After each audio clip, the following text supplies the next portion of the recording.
बच्चों आज हम स्टडी करते हैं डायफ्रैक्शन। डायफ्रैक्शन बच्चों क्या होता है? डायफ्रैक्शन ये होता है कि जब हमारी एक स्मॉल ओपनिंग से लाइट वेव जाती है तो इसके कॉर्नर्स के अराउंड ये बैंड हो जाती है। और ये बेंडिंग तब होती है जब ये opening in the order of wavelength wavelength के ऑर्डर की जब ये ओपनिंग होती है तो ये कॉर्नर से बैंड हो जाती है। इसी चीज को हम डायफ्रैक्शन बोलते हैं। और ये डायफ्रैक्शन हर किसी के लिए यानी कि मैकेनिकल और नॉन मैकेनिकल दोनों वेव्स के लिए होता है। तो सिंगल स्लिट डायफ्रैक्शन में जैसे हमने वाईडीएससी में देखा था दो स्लिट थी, यहाँ पर सिंगल स्लिट होता है। और ये ओपनिंग बहुत छोटी होती है बट इसको हमने एनलार्ज करके यानी कि जूम करके बनाया हुआ है फॉर सिंप्लिसिटी। तो क्या होता है कि जब ये ओपनिंग ओपनिंग बड़ी होती है तो लाइट स्ट्रेट ट्रेवल करती है। अगर ये ओपनिंग हम बहुत छोटी करते हैं तो ये कॉर्नर से बेंड हो जाती है। लाइट यहाँ पर कॉर्नर से बेंड हो जाती है और डायफ्रैक्शन पैटर्न हमें स्क्रीन पर मिलता है। तो बच्चों कैसे मिलता है वो देखते हैं। तो सपोज करो ये ओपनिंग है और यहाँ के दोनों कॉर्नर से यानी कि ये पॉइंट एल और एम हमने बनाया हुआ है, यहाँ दोनों कॉर्नर से लाइट रे जाएगी किसी भी पी पॉइंट पर। ये हमारी स्क्रीन है। और सपोज करो ये एक एल पॉइंट से जा रही है और ये ऑपोजिट एंड है एम पॉइंट से जा रही है। और एक मिड पॉइंट मान लेते हैं यानी कि क्यू यहां से जा रही है। तो अब एल और क्यू में हम देख सकते हैं क्या ए बाई टू डिस्टेंस है। ये हमारा क्या होगा a by two distance between L and Q. L and Q में आपका ए बाई टू डिस्टेंस होगा और again a by two distance यहां पर होगा। तो एल एंड क्यू में हमारा ए बाई टू डिस्टेंस है और क्यू एंड एम में भी ए बाई टू डिस्टेंस है। तो आप देखेंगे इन दोनों के बीच में जो पाथ डिफरेंस होगा डेल्टा एक्स, इसको हम लिख सकते हैं। डेल्टा एक्स को क्या लिख सकते हैं? डेल्टा एक्स को हम लिख सकते हैं दिस डिस्टेंस यानी कि ए बाई टू और sine theta. A by two into sine theta ये हमारा इन दोनों के बीच में पाथ डिफरेंस आएगा। और इन दोनों के बीच में पाथ डिफरेंस यानी कि इस तरह का ट्राइंगल बनाएंगे तो ये भी ए बाई टू साइन थीटा आ जाएगा। अच्छा, इन दोनों का पाथ डिफरेंस जब हमारा यानी कि ए बाई टू साइन थीटा हमारा अगर हमारा लैम्डा बाई टू हो गया, लैम्डा बाई टू हो गया तो हमें मिनिमा मिलेगा। मिनिमा मिलेगा यानी कि एल से जो रे जा रही है और क्यू से जो रे जा रही है इन दोनों का इंटरफेरेंस डिस्ट्रक्टिव इंटरफेरेंस होगा और यहां पर इन दोनों की वजह से मिनिमा होगा। अब Q और M में भी पाई बाई टू का फेज डिफरेंस है, सॉरी पाई का फेज डिफरेंस है यानी कि लैम्डा बाई टू का पाथ डिफरेंस है। तो यहां पर भी हमें दोनों की वजह से मिनिमा मिलेगा। अब यहां पर बहुत सारे पॉइंट कंसीडर करते हैं। लेट से वन पॉइंट यहां पर है और एक यहां पर है।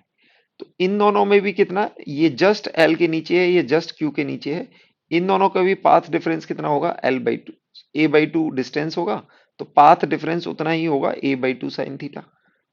तो यहां पर हम न्यूमरस मतलब बहुत सारे पॉइंट कंसीडर करते हैं और हर पॉइंट के करस्पॉन्डिंग एक क्यू एम के बीच में एक पॉइंट होगा जिनके बीच में path difference a by two sine theta ही होगा। क्योंकि सपोज करो एक पॉइंट यहां कंसीडर किया, एक पॉइंट यहां कंसीडर किया, तो इन दोनों के बीच में डिस्टेंस कितना आएगा? ए बाई टू। और पाथ डिफरेंस कितना हो जाएगा? ए बाई टू साइन थीटा। और ए बाई टू साइन थीटा कितना है? Lambda by to. यानी कि यहां से जो भी लाइट रे जा रही होगी that will be cancelled by a light ray passing through this point. यानी कि एक लाइट रे यहां से जो जा रही होगी वो इसके द्वारा कैंसिल हो जाएगी, कंस्ट्रक्ट डिस्ट्रक्टिव इंटरफेरेंस होगा और यहां पर हमें मिनिमा मिलेगा। मिनिमा मिलेगा। तो मिनिमा के लिए हमारी कंडीशन क्या होगी? A by two sine theta must be equals to lambda by two, ये एन लैम्डा बाई टू। तो हमें फर्स्ट मिनिमा यहाँ पर आप देखेंगे लैम्डा बाई टू पे मिल जाएगा थीटा इक्वल्स टू, यहाँ पर साइन थीटा को अप्रोक्सली थीटा लिख सकते हैं और थीटा की वैल्यू हमारे पास क्या आ जाएगी? Theta equals to that is lambda by a. यहाँ पर हमें फर्स्ट मिनिमा मिलेगा, ये फर्स्ट मिनिमा मिलेगा। और theta equals to two lambda by a पर हमें सेकंड मिनिमा मिलेगा। तो ये हमारे मिनिमा होंगे ऑन द बोथ साइड। अब आपको ये पैटर्न ऐसा दिखेगा यानी कि ये मिड पॉइंट पर यहां पर आपको मैक्सिमम मिलने वाला है और लेमडा बाई ए पर on the both side of the central point यहां पर दोनों पॉइंट पर मिनिमा मिलेंगे। अब ये विड्थ आप देख सकते हो और ये क्या है बच्चों? ये एंगुलर डिस्टेंस है। क्या है? Angular distance. क्यों? हमने ये थीटा की वैल्यू निकाली है लेमडा बाई ए। तो लैम्डा बाई ए ऊपर की तरफ, लैम्डा बाई ए नीचे की तरफ, एंगुलर डिस्टेंस ये 2 लैम्डा बाई ए हो जाएगा। और ये इसको बोलते हैं हम सेंट्रल मैक्सिमा, इसकी इंटेंसिटी बहुत ज्यादा होती है और ये डिस्टेंस भी बहुत ज्यादा होता है, यानी कि 2 लैम्डा बाई ए होता है। अब ये देखें, ये फर्स्ट मिनिमा है, कहाँ आया, लैम्डा बाई ए पर। सेकंड मिनिमा कहाँ आएगा, 2 लैम्डा बाई ए पर। तो ये आप देखेंगे, सेकंड फर्स्ट मैक्सिमा, जो ये सेंट्रल मैक्सिमा है, ये फर्स्ट मैक्सिमा, फर्स्ट मैक्सिमा का जो एंगुलर विड्थ है वो लैम्डा बाई ए है, लेकिन सेंट्रल मैक्सिमा का एंगुलर विड्थ 2 लैम्डा बाई ए होगा। और यहां पर भी देखेंगे फर्स्ट मिनिमा नीचे होगा, उसका भी लैम्डा बाई ए होगा। तो डायफ्रैक्शन में सबसे ज्यादा इंटेंस हमारा सेंट्रल मैक्सिमा होता है और बाकी फिर हमारी इंटेंसिटी कम होती जाती है। अदर मैक्सिमाज इतने इंटेंस नहीं होते। दूसरा, एंगुलर विड्थ इसकी सबसे ज्यादा होती है। एंगुलर विड्थ होती है 2 लैम्डा बाई डी। और स्क्रीन और स्लिट के बीच में अगर डिस्टेंस डी है, तो अगर एंगल से हम एंगल को डी से डिवाइड मल्टीप्लाई कर दें तो ये डिस्टेंस हमें मिल जाएगा, वो कितना होगा, D times 2 lambda by a. ये हमें, this is width of the central maxima मिल जाएगा। तो ये आप एंगुलर मैक्सिमा की याद रखेंगे, यानी कि फर्स्ट मिनिमा का अगर कोई एंगुलर विड्थ पूछेगा, तो हम, सॉरी, सेंट्रल मैक्सिमा का एंगुलर विड्थ कितना होगा, 2 लैम्डा बाई ए। और हमें फर्स्ट मिनिमा ये मिलेगा और सेकंड मिनिमा क्या होगा, 2 लैम्डा बाई ए पर होगा। और वेरिएशन ऑफ इंटेंसिटी हमने बताया, इंटेंसिटी का जो वेरिएशन होता है कुछ इस तरह से होता है, आपको इसकी डेप्थ में जाने की जरूरत नहीं है, ये कुछ इस तरह से होता है, I equal to I naught sine square beta over beta square. I naught is the intensity of central maxima. तो यानी कि आई नॉट सबसे ज्यादा सेंट्रल मैक्सिमा की इंटेंसिटी होती है, जैसे जैसे दूसरे मैक्सिमास पर जाते हैं हम इंटेंसिटी कम हो जाती है।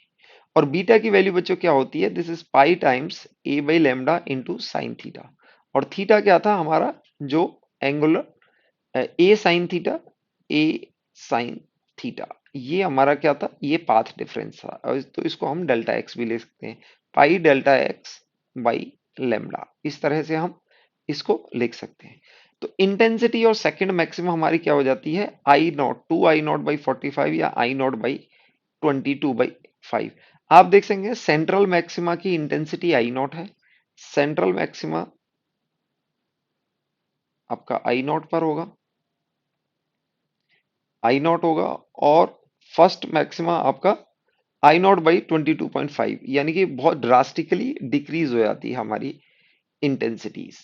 जैसे कि एक क्वेश्चन देखते हैं, यहां पर प्रीवियस ईयर क्वेश्चन है, 93 में पूछा गया है। क्वेश्चन में पूछा हुआ है, parallel beam of monochromatic light incident, आपको वेवलेंथ दे रखी है, wavelength is given as 500 angstrom, 5000 angstrom. Incident normally, normal slit का दे रखा है, यानी कि यहां पर ए स्लिट की विड्थ दे रखी है, दैट इज 0.001 mm में दे रखी है। Light is focused by a convex lens on a screen in focal plane. The first minima will be formed at angle diffraction equals to. तो फर्स्ट मिनिमा का आपको angle पूछा हुआ है, फर्स्ट मिनिमा का एंगल आप बता सकते हो कितना होता है बच्चों, that is lambda by a. तो फर्स्ट मिनिमा का, और ये आप देखेंगे लैम्डा बाई ए, लैम्डा यानी कि हम बोल सकते हैं sine theta equals to lambda by a, ये हमारा फर्स्ट मिनिमा आता है। तो लैम्डा की वैल्यू आपको दे रखी है 5000 एंगस्ट्रॉम, आप इसको लिखेंगे 5 × 10⁻⁷ मीटर, इसको लिख देंगे, क्योंकि ये होता है 5000 10⁻⁻10, एंगस्ट्रॉम की वैल्यू होती है 10⁻⁻10 मीटर। और यहाँ पर ये में दे रखा है, तो हम इसको 1 × 10 माइक्रोमीटर लिख सकते हैं, यानी कि 10⁻⁻6 आप इस तरह से लिख देंगे। तो आप यहां पर देखेंगे ये वैल्यू 0.5, 0.5 यानी कि 1/2 आ जाएगी, यानी कि sine theta is not very small, it is equal to 1/2। तो थीटा की वैल्यू आपको सिंपली 30 डिग्री मिल जाएगी और आपका आंसर हो जाएगा 30 डिग्री, यानी कि जो फर्स्ट आपका मिनिमम मिलेगा वो 30 डिग्री पर मिलेगा, यहां से 30 डिग्री। ओके, नेक्स्ट क्वेश्चन देखते हैं। नेक्स्ट क्वेश्चन में क्या दिया हुआ है, parallel beam of light wavelength lambda incident on a narrow slit, diffraction pattern formed on the screen placed perpendicular to the direction of incident beam at the second minimum diffraction pattern, the phase difference between the rays coming from two edges of the slit. तो यहां पर पूछा गया है the phase difference between the rays coming from two edges of the slit. Edges of the slit के लिए आप देखेंगे कि ये हमारी स्लिट है और सेकंड मिनिमा की जब बात करी हुई है तो सेकंड मिनिमा पर हम लिखते हैं कि sine theta equals to 2 lambda by a. यहाँ पर ये लिखते हैं, ये पाथ डिफरेंस होता है। तो दो एजेस के बीच में डिस्टेंस कितना होता है ए, तो पाथ डिफरेंस यानी कि डेल्टा एक्स हमारा हो जाएगा ए साइन थीटा। ए साइन थीटा करेंगे तो दैट इज 2 लैम्डा आ जाएगा और हम फेज डिफरेंस निकालेंगे डेल्टा फाई, तो 2 लैम्डा के करस्पॉन्डिंग हमारा डेल्टा फाई क्या हो जाएगा 2 पाई इंटू 2 यानी कि 4 पाई हो जाएगा। तो यानी कि दो एजेस से जो फेज डिफरेंस सेकंड मिनिमा पर होगा वो 4 पाई के इक्वल होगा। तो आपका आंसर हो जाएगा C. Next question, next question में दिया हुआ है a light of wavelength is given as 550 nanometer falls on a slit और विड्थ यानी कि ए आपको दिया हुआ है दैट इज 222.0 इंटू 10⁻⁻5 सेंटीमीटर। इसको हम मीटर्स में लिखेंगे तो 222.0 इंटू 10⁻⁻7 मीटर्स। अब यहाँ पे angular position of second minima from the central, second minima की बात करिए बच्चों, तो सेकंड मिनिमा एंगुलर पोजीशन हम साइन थीटा सेकंड मिनिमा के लिए 2 लैम्डा बाई ए करते हैं। 2 लैम्डा बाई ए पर आप जाओगे तो आपको यहाँ पर 2 टाइम्स लैम्डा की वैल्यू आपको दे रखी है दैट इज 5, इसको आप लिखेंगे 5.5 इंटू 10⁻⁻7 मीटर और यहाँ पर ये आ जाएगा आपका 22.0 मीटर में कन्वर्ट करेंगे तो it will also be 7.10⁻⁻7 metre. तो ये आपके पास आ जाएगा यानी कि दैट इज 11/22। 11/22 को आप सॉल्व करेंगे तो ये 1/2 का है। तो sine theta is equals to 1/2, sine theta is equals to 1/2 है तो आपके पास थीटा की वैल्यू आपके पास π/6 आ जाएगी। Theta will be equals to π/6 और आपका आंसर हो जाएगा डी। तो आपके पास यहाँ पर 2 लैम्डा बाई ए की वैल्यू 1/2 आ गई है और 1/2 से आपको थीटा आ जाएगा π/6।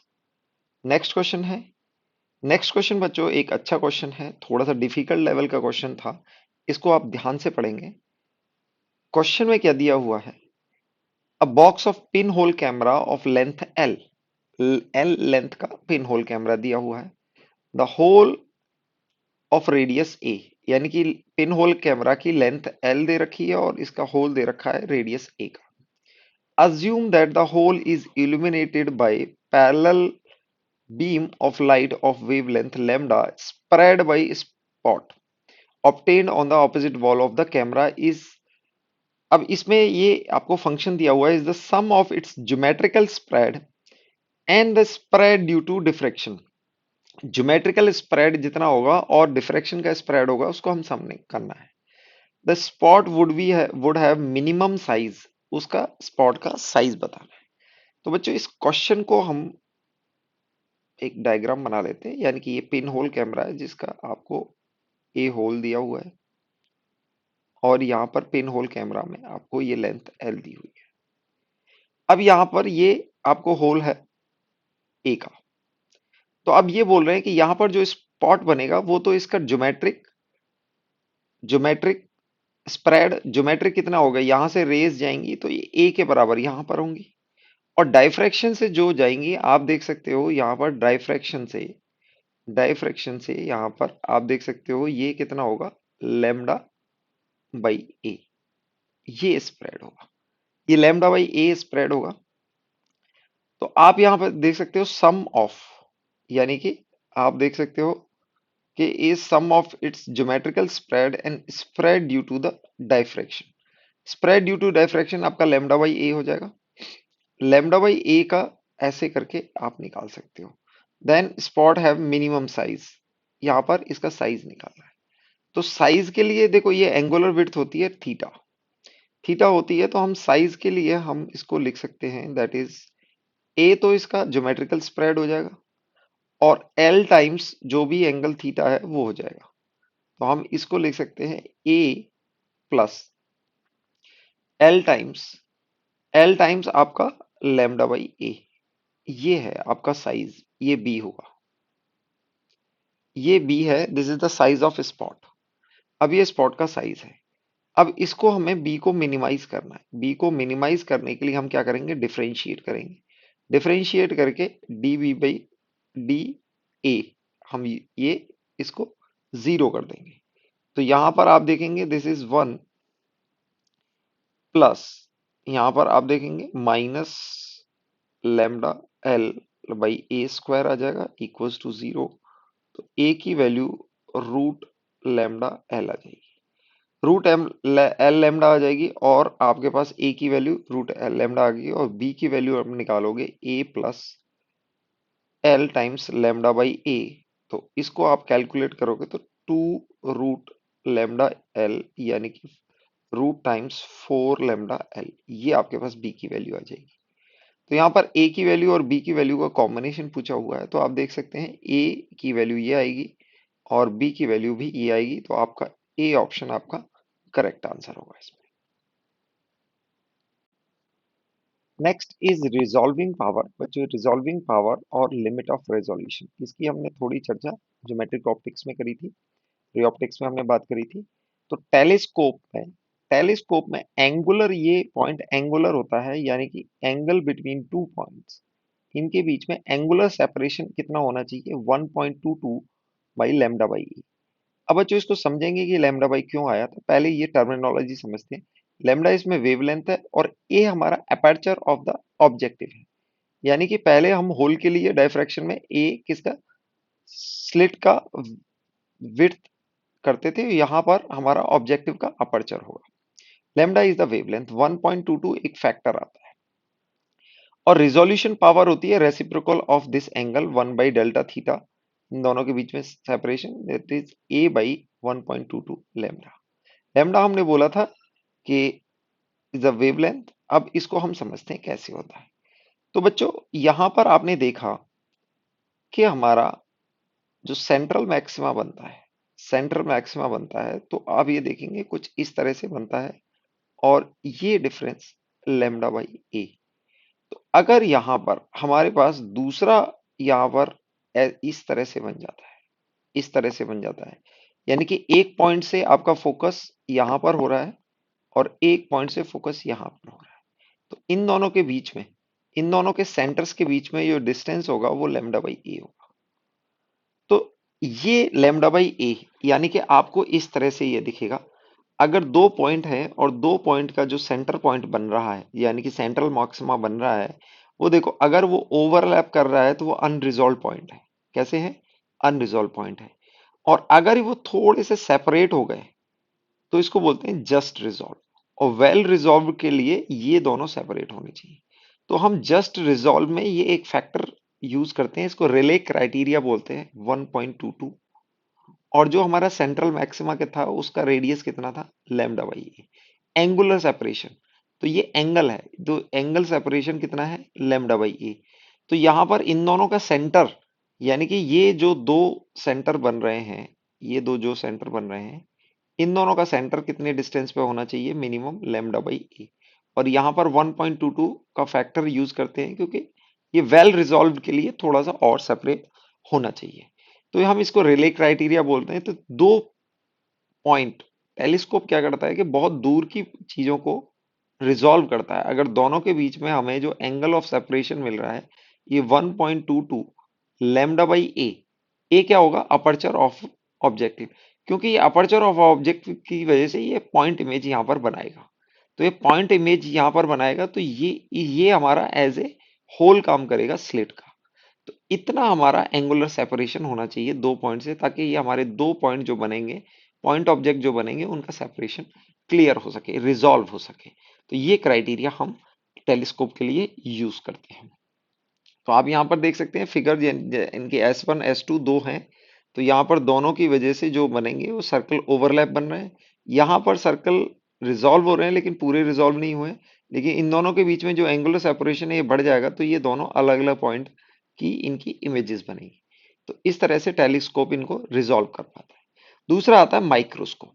माइक्रोस्कोप में हम ये एंगल नहीं डिस्टेंस की बात करते हैं, distance between two points, so that we can resolve in microscope. इनको जब मैग्नीफाई करते हैं तो ये रिजॉल्व हो सकते हैं। इसके लिए भी हमें ये 1.22 lambda by mu sine theta, इसको न्यूमेरिकल अपर्चर बोलते हैं। क्या बोलते हैं? म्यू साइन थीटा को बोलते हैं न्यूमेरिकल अपर्चर। जनरली ये म्यू क्या होता है? म्यू होता है refractive index between the material, जो भी हमारा मटेरियल है और जो ऑब्जेक्टिव है उसके बीच में जो भी मटेरियल होता है उसका रिफ्रैक्टिव इंडेक्स है। जो हमारा ऑब्जेक्ट है और ऑब्जेक्टिव है उसके बीच में जो भी मटेरियल है उसका रिफ्रैक्टिव इंडेक्स होगा म्यू। और लैम्डा हमारी वेवलेंथ ऑफ लाइट होगी जो भी हम यूज कर रहे हैं। थीटा को हम समझते हैं, थीटा क्या है? Let's say this is the हमारा ऑब्जेक्टिव लेंस है और ये हमारा ऑब्जेक्ट है, ऑब्जेक्ट। तो ये जो ऑब्जेक्ट हमारा एंगल सबटेंड करता है, आप इसको 3D एंगल भी बोल सकते हैं। 3D एंगल किस पर करता है? ऑब्जेक्टिव पर। ऑब्जेक्टिव लेंस पर 3D एंगल आप बोल सकते हो। तो अगर प्लेन एंगल बोल सकते हैं तो इस कोन का अपेक्स एंगल होगा, यानी कि दिस आर बाई डी, ये हमारा थीटा होगा। तो हम sine theta is nearly equals to tan theta होगा, इसको हम आर बाई डी बोल सकते हैं। दिस थीटा, तो आप यहां पर आएगा दिस म्यू साइन थीटा क्या होगा? It will be nearly equals to R by D. तो sine theta will be the angle made by objective on objective, इसका हमें साइन थीटा लेना होता है। तो यहां पर 1.22 lambda by this divide by 2 mu sine theta, ये हम किसके लिए यूज करते हैं? माइक्रोस्कोप के लिए यूज करते हैं। इन्हीं पर बेस्ड हम कुछ क्वेश्चंस करेंगे। जैसे कि पहला क्वेश्चन, अपर्चर ऑफ डायमीटर, इसी पर बच्चों जेई मेंस में क्वेश्चन पूछा होता है। अपर्चर का डायमीटर दे रखा है, यानी कि आपको यहां पर ए की वैल्यू दे रखी है 5 मीटर। Okay. Separation between moon and earth is, यानी कि यहां पर मून और earth, this is earth and this is moon, ये सेपरेशन दे रखा है आपको, डिस्टेंस डी 4 × 10⁵ किलोमीटर्स, ये दे रखा है। With light of wavelength lambda आपको 5500 एंगस्ट्रॉम दे रखी है। The minimum separation between two objects, ये बच्चों एंगुलर नहीं है, देखो ये सेपरेशन पूछा हुआ है, on the surface of moon so that they are just resolve. तो यानी कि दो पॉइंट हैं, तो ये ऑब्जेक्टिव में है, ऑब्जेक्टिव पर जो एंगल बनना चाहिए, एंगुलर सेपरेशन, हम डेल्टा थीटा की बात कर सकते हैं, that is 1.22 lambda by a, ये होना चाहिए। और ये डिस्टेंस कितना होना चाहिए? अगर हम ये बोलते हैं कि लेट से दिस इज डी और ये दो पॉइंट हैं, इनके बीच में डिस्टेंस है स्मॉल डी, तो एंगल जो अर्थ पर बनेगा इसको हम डेल्टा थीटा बोल सकते हैं। तो delta theta will also be equals to D by capital D, ऐसे हम लिख सकते हैं। तो हमारा जो सेपरेशन है वो स्मॉल डी क्या आएगा? कैपिटल डी इंटू 1.22, लेमडा की जगह हम 55 एंगस्ट्रॉम यानी कि 5.5 इंटू 10⁻⁻7 रख देंगे। और नीचे आपके पास ए की वैल्यू दिस इज 5 मीटर, ये आ जाएगी।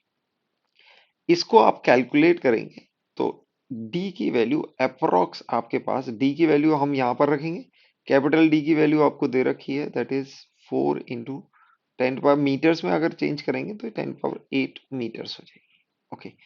इसको आप सॉल्व करेंगे तो ये आपके पास ऑलमोस्ट 53 मीटर्स आएगा।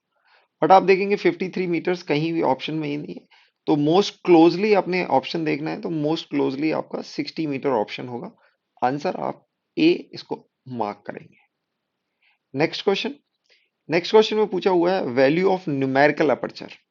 तो बच्चों numerical aperture of objective lens यानी कि म्यू साइन थीटा की वैल्यू आपको दे रखी है, म्यू साइन थीटा की वैल्यू आपको दे रखी है 1.25, कैन बी रिटन एज 5/4।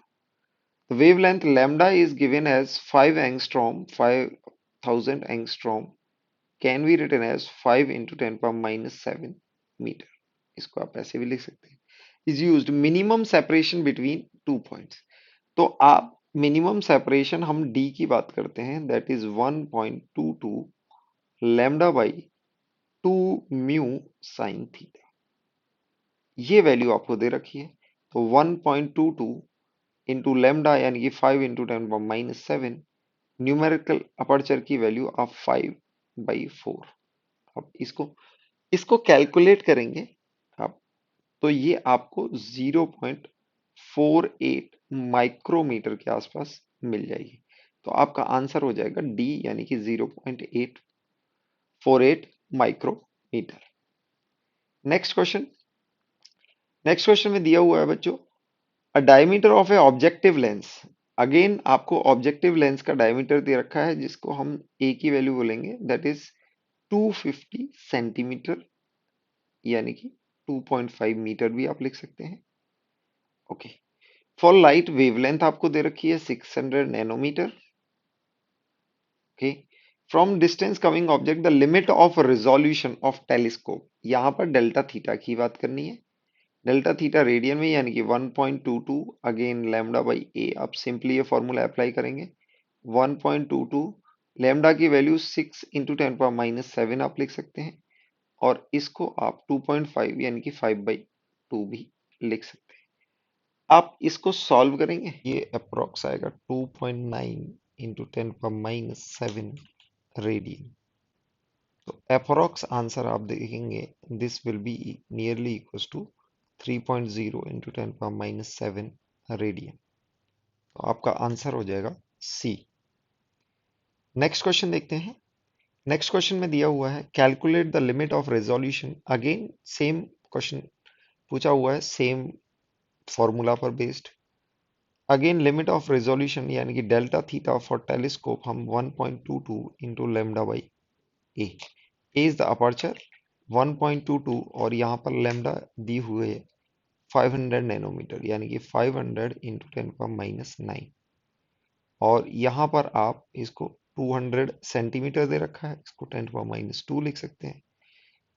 इसको आप कैलकुलेट करेंगे तो ये आपके पास आ जाएगा, this is equals to 610/12 in 2 into 10⁻⁹ radian. ये रेडियन में वैल्यू आएगी डेल्टा थीटा की, और आप इसको सॉल्व करेंगे 305 इंटू 10⁻⁹ रेडियन, यानी कि आपका आंसर हो जाएगा ए। सॉल्व कर सकते हैं। नेक्स्ट हम देखते हैं पोलराइजेशन। अब बच्चों समझते हैं पोलराइजेशन क्या होता है। जो हमारी इलेक्ट्रोमैग्नेटिक वेव्स होती हैं, उनमें ऑसिलेटिंग इलेक्ट्रिक फील्ड होते हैं और मैग्नेटिक फील्ड होते हैं, perpendicular to the direction of propagation. ये वेक्टर्स रैंडम डायरेक्शन में ऑसिलेट होते हैं। अनपोलराइज्ड लाइट में क्या होता है कि जब ये इलेक्ट्रिक फील्ड रैंडम डायरेक्शन में ऑसिलेट हो रहे हैं, यानी कि ये डायरेक्शन ऑफ प्रोपोगेशन है, तो इस डायरेक्शन में भी ऑसिलेट हो सकता है, इस डायरेक्शन में और इस डायरेक्शन में भी, ऐसे कर। प्लेन पोलराइज्ड लाइट होती है, उसमें इलेक्ट्रिक फील्ड सिर्फ एक स्पेसिफिक डायरेक्शन में ऑसिलेट हो रहा होता है। जैसे कि आप देख सकते हैं अनपोलराइज्ड लाइट में ये आपको इलेक्ट्रिक फील्ड इस डायरेक्शन में भी ऑसिलेट हो रहा है। एक दूसरा, इसको आप नाम दे सकते हो, let's say it is E1, E2, ऐसे आप नाम दे सकते हो, E3, आप इस तरह से नाम दे सकते हो। और प्लेन पोलराइज में क्या होगा कि एक ही इलेक्ट्रिक फील्ड स्पेसिफिक डायरेक्शन में ऑसिलेट हो रहा होगा। अब ये इलेक्ट्रिक फील्ड एक दूसरे से किसी भी फेज डिफरेंस में हो सकते हैं। प्लेन पोलराइज में हम एक पोलरॉइड्स के थ्रू इसको क्रॉस करते हैं और हमें एक पोलराइज लाइट मिलती है। वो क्या होता है कि अदर एक्सिस की लाइट्स जो ऑसिलेशन हो रहे हैं, उनको वो फिल्टर करके सिर्फ इस एक्सिस की लाइट को पास होने देता है। ठीक है। पोलरॉइड्स क्या होते हैं, when unpolarised light wave passes through polaroids it gets polarized in a particular direction। अच्छा बच्चों, जब भी अनपोलराइज्ड लाइट यानी कि रैंडम डायरेक्शन में ऑसिलेट होंगे और वो एक डायरेक्शन में हो जाएंगे, तो हम कहेंगे कि इस डायरेक्शन में ऑन एन एवरेज आपकी इंटेंसिटी हाफ हो गई है। कितनी हो गई है? हाफ हो गई। अनपोलराइज को जब पोलराइज करेंगे तो ऑन एन एवरेज आपकी ये हाफ हो जाएगी। When plane polarized light when plane polarized light I naught passes through an polaroids with its axis at angle theta with the oscillating electric field vector, then intensity of wave coming out becomes I nought cos square theta. इसको Malus law बोलते हैं। इसको समझते हैं क्या बोल रहा है कि बच्चों अब हम अनपोलराइज नहीं, पोलराइज्ड लाइट, एक पोलराइज्ड लाइट है और अब हमारे पास एक पोलरॉइड है, पोलराइजर या पोलरॉइड, पोलराइजर भी बोल देते हैं इसको। पोलराइजर को जो plane of oscillate electric field oscillating है उससे किसी एंगल थीटा पर रख देते हैं, यानी कि axis of this polarizer is at angle theta with the axis of electric field. तो यहां से जो आपकी इंटेंसिटी होगी, आप इसको ऐसे समझ सकते हैं कि यानी कि ए प्राइम होगा वो कुछ ए कॉस थीटा होगा, कंपोनेंट ऑफ एम्पलीट्यूड आएगा। तो आपका जो इंटेंसिटी है वो इंटेंसिटी प्राइम क्या होगा, it is proportional to a prime square. And आपकी जो इंटेंसिटी होगी वो I nought cos square theta इस तरह से हो जाएगी। तो यानी कि इसका सिर्फ एक इलेक्ट्रिक फील्ड का एक कंपोनेंट ही इसे पास होगा। अब मैग्नीट्यूड जो है, एम्पलीट्यूड है, वो कॉस थीटा हो जाएगा, तो आपकी इंटेंसिटी क्या होगी, कॉस स्क्वायर थीटा से हो जाएगी, रिड्यूस हो जाएगी ये। तो जैसे ही पोलराइज लाइट को पोलरॉइड से पास करेंगे अगर एंगल थीटा पर है तो ये, अगर ये आपने 90 कर दिया तो ये आपकी जीरो हो जाएगी। अगर ये आपने 90 कर दिया तो क्या हो जाएगी, cos theta will B zero. तो यहाँ पर कोई भी लाइट क्रॉस नहीं करेगी। यूजेस ऑफ पोलरॉइड्स कहाँ होते हैं, सन ग्लासेस में, विंडो पेन्स में, फोटोग्राफिक कैमरेज में और 3D मूवीज कैमरेज में यूज होते हैं। Next is scattering of light. Scattering of light बच्चों आप जानते हो, जब लाइट आती है तो यहाँ पर अगर मीडियम में कुछ ऐसे पार्टिकल हैं जो वेवलेंथ ऑफ लाइट से भी छोटे हैं, जिनका size is less than the wavelength of light, then जो स्मॉलर पार्टिकल हैं वो उसको स्कैटर कर देते हैं, रैंडम डायरेक्शन में स्कैटर करते हैं।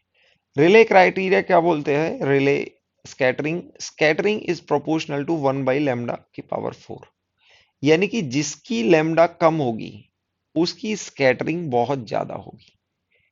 इसीलिए सबसे स्मॉलेस्ट वेवलेंथ होती है ब्लू की और सबसे ज्यादा स्कैटरिंग होती है ब्लू की। इस फिनोमिना की वजह से हमें जो स्काई दिखता है वो ब्लू दिखता है, क्योंकि सन से जो लाइट आ रही होती है, due to the gases in our atmosphere they are very small, they scatter the blue light most.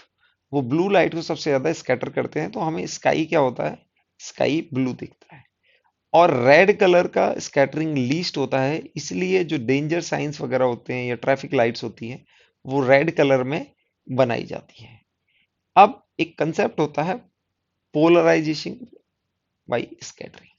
तो अगर किसी भी सोर्स से लाइट आ रही है और ये इलेक्ट्रिक फील्ड आप देख सकते हो रैंडम डायरेक्शन में है, तो जिस इंसिडेंट से 90 डिग्री पर, ये अगर ये कोई पार्टिकल है तो इससे 90 डिग्री पर क्या होता है कि यहाँ सिर्फ एक ही डायरेक्शन में आपका इलेक्ट्रिक फील्ड पोलराइज्ड हो जाता है, यानी कि इस लाइट को ये एक डायरेक्शन में पोलराइज कर देता है। This is polarising by scattering. अब पोलराइजिंग बाय रिफ्लेक्शन होता है, इस पर बेस्ड क्वेश्चन भी आते हैं बच्चों। एक पर्टिकुलर एंगल पर जब भी कोई लाइट आती है और रिफ्लेक्शन होता है, तो यहाँ पर पार्टली रिफ्लेक्शन होगा, पार्टली रिफ्रैक्शन होगा। अब जो रिफ्रैक्शन होता है वो अनपोलराइज्ड होती है। अब ये समझना, रिफ्रैक्शन में अनपोलराइज्ड ही होती है, लेकिन रिफ्लेक्शन में पार्शियली पोलराइज्ड होता है, बट एक सर्टेन एंगल पर, बट एट सर्टेन एंगल पर पार्शियली पोलराइज्ड होता है, बट एट सर्टेन एंगल, जब आपका रिफ्लेक्टेड और रिफ्रैक्टेड रे के बीच में 90 डिग्री है। यानी कि angle between refracted and reflected is 90 degree. तो आप देखेंगे ये पूरा 180 डिग्री है, I plus R will also be 90। तो यानी कि इस ये पर्टिकुलर एंगल पर ये कंप्लीटली पोलराइज्ड हो जाएगी, कंप्लीटली पोलराइज्ड। अनपोलराइज रिफ्रैक्टेड तो हमेशा अनपोलराइज्ड होगी, लेकिन ये पार्शियली पोलराइज्ड होती है। अगर ये क्राइटेरिया फुलफिल हुआ तो ये कंप्लीटली पोलराइज्ड हो जाएगी, अगर आई प्लस आर के लिए आप देखेंगे यहाँ पर, इसको बोलते हैं ब्रूस्टर एंगल। ये ब्रूस्टर एंगल है, ये पर्टिकुलर एंगल होता है हम बोल सकते हैं 1 × sin i = μ × sin r, और अपने को पता है i + r = 90 डिग्री। तो यहां पर आप देख सकते हैं i = 90 - r। तो आप साइन i निकालेंगे तो वो किसके बराबर आएगा? कॉस r, यानी कि साइन 90 - r कॉस r के बराबर आ जाएगा। साइन कॉस r के बराबर साइन i = कॉस r, इसके बराबर आ जाएगा। तो और साइन r आपका कॉस i के बराबर आ जाएगा। ये दोनों एक रिलेशन होगा। तो यहां पर हम साइन r को कॉस i से रिप्लेस कर देंगे। ये हो जाएगा आपका sine i times mu cos i, और यहां से आपको ये रिलेशन मिल जाएगा, tan i = म्यू और i = tan इनवर्स म्यू। बच्चों इस क्वेश्चन पे ये म्यू क्या है? Refractive index. इस पर डायरेक्ट क्वेश्चन आते हैं, इसको ब्रूस्टर एंगल बोलते हैं। ये ध्यान रखेंगे, ये ब्रूस्टर एंगल होता है। इस पर जो रिफ्रैक्टेड रे होती है आपकी, ये कंप्लीटली पोलराइज्ड होती है। क्वेश्चन कैसे पूछे जाते हैं देखो, ब्रूस्टर एंगल का सीधा क्वेश्चन 2020 में आया हुआ है। ये पूछा हुआ है कि Brewster angle interface should be कितना होगा। अब बच्चों अगर आपको याद होगा कि ये tan i is equals to mu. अब म्यू आपको पता है ग्रेटर देन 1 होता है हमेशा, क्योंकि रिफ्रैक्टिव इंडेक्स है, ग्रेटर देन 1 होगा। अब ग्रेटर देन 1 के लिए आपको पता है tan i is greater than 1, तो i must be greater than 45। 45 से बड़ा होना चाहिए, 45 से बड़ा होना चाहिए, तो कौन सा ऑप्शन आ जाएगा? ये आपका सी ऑप्शन हो जाएगा, 45 to 90 होगा आपका ब्रूस्टर एंगल, डेफिनेटली। दूसरा ये क्वेश्चन देखिए, आपको यहां पर दिया हुआ है to Polaroids P1 and P2 are placed with their axis perpendicular to each other, unpolarized perpendicular to each other, यानी कि आपको परपेंडिकुलर, यानी कि ये आपका P1 है और एक ऐसे P2 रखा गया है। This is P1 and this is P2। एक अनपोलराइज्ड लाइट, यहां से अनपोलराइज्ड लाइट है, अनपोलराइज्ड मतलब यूपी लिख देते हैं हम, अनपोलराइज्ड। अनपोलराइज्ड लाइट यहां से पास करती है, जिसकी इंटेंसिटी होती है I0, यहां से पास करेगी। पोलराइजर 1 से हमारी कितनी हो जाएगी? I0/2 हो जाएगी। आगे क्वेश्चन में पूछते हैं, a third polariser P3 is kept in between P1 and P2 such that it makes 45 degree with that of P1, intensity transmitted through P2। तो यहां पर हमें एक 45 डिग्री पर, 45 डिग्री पर एक P3 रख दिया है। तो यहां से I0/2 होगी, और यहां से हम कह सकते हैं I0/2 इंटू कॉस स्क्वायर 45, और यहां से जो जाएगी वो हम कहेंगे I0/2 कॉस स्क्वायर 45 तो आ रही थी, और इसका भी क्या हो जाएगा? Cos square 45। आप देखेंगे इन दोनों के बीच में ये एंगल जो होगा, ये एंगल होगा 45 डिग्री, और इन दोनों के बीच में भी एंगल कितना होगा? 45। तो यहां से यहां पास होगी इतनी, और यहां से यहां पास होगी वो इतनी। इसको सॉल्व कर लेते हैं, that I equals to I0/2 and cos square 45 is 1/√2 का स्क्वायर, एंड दिस इज 1/√2 का होल स्क्वायर। आप इसको सॉल्व करेंगे तो ये I0/8 आ जाएगा। तो यानी कि I कितना होगा आपका? I0/8, यानी कि बी आपका आंसर होगा। नेक्स्ट क्वेश्चन देखते हैं। क्वेश्चन में पूछा हुआ, unpolarised light of intensity I0 is incident on the surface a block of glass, Brewster angle in that case which of the following. अब बच्चों यहां पर देखो, reflected is completely polarised with intensity I0/2। अब Brewster angle पर reflected जो रे होती है वो कंप्लीटली पोलराइज्ड होती है ना, और रिफ्रैक्ट पोलराइज्ड नहीं होती। लेकिन आप देखोगे यहां पर ये पार्शली पोलराइज्ड होती है, ठीक है ना। तो यहां पर क्या होता है कि ये सिर्फ एक एक्सिस में आपका इलेक्ट्रिक फील्ड प्रेजेंट होता है, लेकिन उसी एक्सिस का इलेक्ट्रिक फील्ड इधर भी आपको दिखेगा। तो ये टोटल जो इस एक्सिस में इलेक्ट्रिक फील्ड था पूरा का पूरा इधर नहीं गया है, वो कुछ इधर भी जाता है। This is completely polarise, this is partially polarise. तो ये वाला यहाँ एब्सेंट नहीं है, ये वाला भी यहाँ दिखता है। तो इसकी intensity, this intensity is less then I0/2, ये इंटेंसिटी I0/2 से कम है। तो ये देखेंगे दिस इज कंप्लीटली पोलराइज्ड होती है, transmitted is never completely polarized, transmitted is polarized, yes.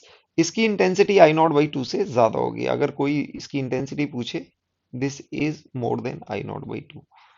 तो आपका आंसर हो जाएगा ए, जो रिफ्लेक्टेड है वो कंप्लीटली पोलराइज्ड होगी और उसकी intensity I naught by two से